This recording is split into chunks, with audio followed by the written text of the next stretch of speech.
प्यारे बच्चों, आज हम पढ़ेंगे उस फोर्स के बारे में जो लगता है उस चार्ज्ड पार्टिकल पर जो मूव कर रहा है मैग्नेटिक फील्ड में। That is force on a charge q moving through a uniform magnetic field B. B is the strength of magnetic field. This is also called as magnetic induction or magnetic flux density. ये magnetic field है B vector और ये charge particle Q ये move कर रहा है with velocity V making an angle theta with the direction of magnetic field. अब ये देखा गया कि force acting on charged particle is directly proportional to q. Means charge अगर कम होगा तो फोर्स कम होगा, चार्ज ज़्यादा होगा तो फोर्स ज़्यादा होगा। And if q is equal to zero then force is equal to zero. Means कि न्यूट्रल पार्टिकल पर कोई भी चार्ज कोई भी फोर्स नहीं होगा। दूसरी चीज़ ये देखी गई कि F is directly proportional to v, directly proportional to speed of the charge particle. Speed अगर कम होगी तो फोर्स कम, ज़्यादा होगी तो फोर्स ज़्यादा। And if v is equal to zero then force is equal to zero. Means कि अगर चार्ज पार्टिकल रेस्ट में है मैग्नेटिक फील्ड में तो उस पर कोई भी फोर्स नहीं लगता। तीसरी चीज़ ये देखी गई कि force is directly proportional to sine theta. Value of sine theta varies from 0 to 1. If sine theta is equal to 0, sine theta 0 means theta is equal to 0 or 180 degree.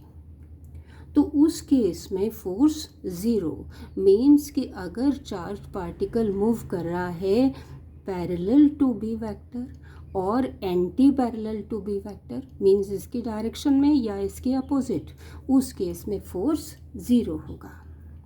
और एक चीज़ और देखने में आई कि force is directly proportional to B, strength of magnetic field. इन सारे factors को कंबाइन करके हम लिख सकते हैं कि force is directly proportional to q v. B को पहले लिख लेते हैं, B into sine theta. Proportionately sine को हटा करके आपको पता है कि कांस्टेंट इंट्रोड्यूस किया जाता है। यहाँ कांस्टेंट के q v B into sine theta. Constant की वैल्यू यहाँ पर कितनी है, के इज इक्वल टू 1। के इज इक्वल टू 1 सब्सटीट्यूट करके हमारे पास आ जाता है q v B into sine theta. और इसको वेक्टर फॉर्म में कैसे लिख सकते हैं, F vector equal to q तो स्केलर क्वांटिटी है, वी बी साइन थीटा किसके बराबर होगा, v vector cross B vector, cross product of v vector and B vector. अब यहाँ से पता लगा कि फोर्स जो है इन दोनों पर परपेंडिकुलर होगा। F is perpendicular to v vector and b vector. अब इसका क्या मतलब है, इसका मतलब है कि ये दोनों एक ही प्लेन में होने चाहिए, तभी ये b f जो है वो दोनों पर परपेंडिकुलर होगा। चलिए अब फाइंड आउट करते हैं डायरेक्शन ऑफ f वेक्टर। यहाँ से इतना तो पता लग गया कि ये दोनों के ऊपर परपेंडिकुलर है। अब v वेक्टर और b वेक्टर अगर पेपर के प्लेन में है, इस प्लेन में है, in the plane of the paper, तो उस केस में f is perpendicular to the plane of the paper.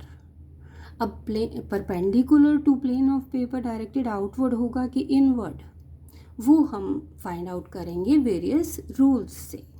First rule है स्क्रू रूल। कैसे लगाएं, अब इस स्क्रू को V से B के डायरेक्शन में टर्न करें, मूव करें। ये देखिए इस डायरेक्शन में, ये देखिए V से B की तरफ। और देखिए कि जब हम इसको V से B की तरफ टर्न कर रहे हैं तो ये देखिए कि ये बाहर आ रहा है। जिस डायरेक्शन में ये आ रहा है that will be the direction of force vector. means if v vector and b vector are in the plane of the paper, then force is directed normal to the plane of the paper, directed outward. चलिए अगला rule देख लें. दूसरा rule है right hand thumb rule.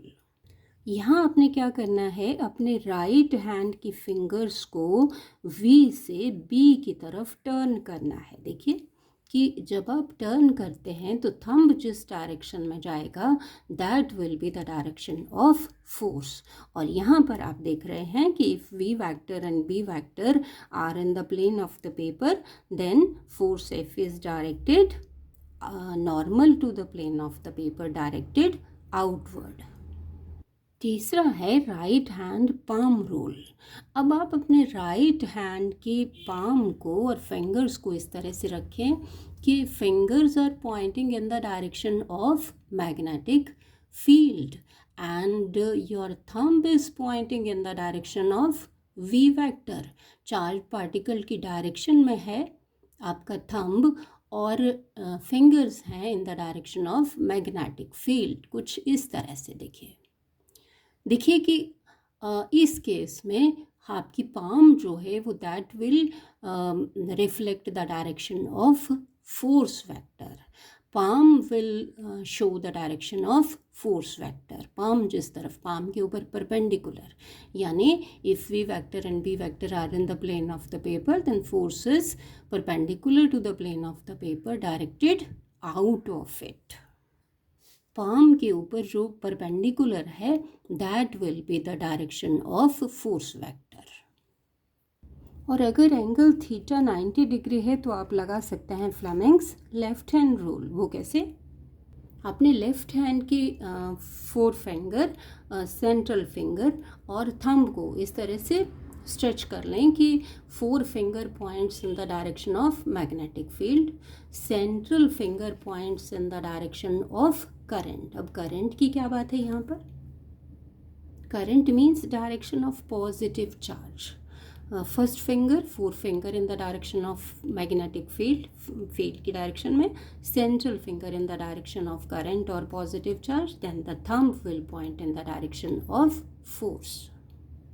आइए अब देखें कि अगर चार्ज पार्टिकल नेगेटिव हो, अगर नेगेटिव चार्ज होगा तो उसके ऊपर फोर्स जो है वो अपोजिट डायरेक्शन में लगेगा. वो कैसे? क्योंकि उस केस में F is equal to minus q v B into sine theta. तो ये नेगेटिव हो गया. नेगेटिव होगा तो डायरेक्शन अपोजिट होगी. इस तरह से भी देख सकते हैं, क्यू को यहाँ लिख लें और ये v क्रॉस b की जगह आपके पास क्या हो जाएगा, अगर ये माइनस है तो ये कितना हो जाएगा, q into B cross v. अब यहाँ पर आप थंब को टर्न करेंगे from b to v, then fingers को टर्न करेंगे फ्रॉम b टू v और थंब किस तरफ जा रहा है, अंदर की तरफ, means opposite to this direction. That is, if v vector and b vector are in the plane of the paper, then F is directed perpendicular to the plane of the paper, directed inward.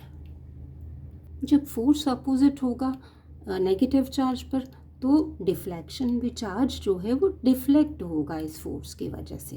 अगर charge positive है तो एक direction में deflect होगा और अगर charge negative है तो अपोजिट डायरेक्शन में डिफ्लेक्ट होगा. ये देखते हैं फिगर बी में. देखिए, चलिए इसको टर्न कर लेते हैं रूल लगाने के लिए, डायरेक्शन फाइंड आउट करने के लिए. देखिए कि यहाँ राइट हैंड पाम रूल लगा के, ये देखिए fingers are in the direction of magnetic field और ये आपका थंब जो है that is in the direction of velocity vector. तो हमारी पाम जो है अंदर की तरफ है, इसका मतलब उस डायरेक्शन में perpendicular to the palm, means force is directed inward. ये फोर्स तो किस डायरेक्शन में ये चार्ज पार्टिकल डिफ्लेक्ट होगा, अंदर की तरफ, इस डायरेक्शन में. और नेगेटिव चार्ज पर देखिए कि फोर्स जो है वो बाहर की तरफ होगा, अपोजिट हो जाएगा, तो ये डिफ्लेक्ट होगा बाहर की तरफ। Charge particle, negatively charge particle opposite direction में डिफ्लेक्ट होगा। चलिए अब देखें कि अगर फील्ड जो है वो it is not in the plane of the paper, it is perpendicular to the plane of the paper. यहाँ पर क्या है कि magnetic field is perpendicular to the plane of the paper directed out of the paper. यहाँ आप लगा लीजिए right hand palm rule. देखिए कि ऐसे फिंगर्स पॉइंट कर रही है in the direction of field, thumb point कर रहा है in the direction of velocity of charge particle, तो आपकी पाम जो है that is pointing in this direction. Palm इस डायरेक्शन में है तो ये फोर्स इस डायरेक्शन में है। और यहाँ देखिए कि magnetic field is perpendicular to the plane of the paper directed inward. यहाँ भी आप लगा सकते हैं राइट हैंड पाम रूल, ये fingers pointing inward in the direction of magnetic field, thumb pointing towards the velocity of charged particle। तो palm जो है आपकी palm इस तरफ पॉइंट कर रही है, तो फील्ड फोर्स की डायरेक्शन ये है। तो बच्चों इस तरह से आप फोर्स का मैग्नीट्यूड और डायरेक्शन फाइंड आउट कर सकते हैं। Thank you.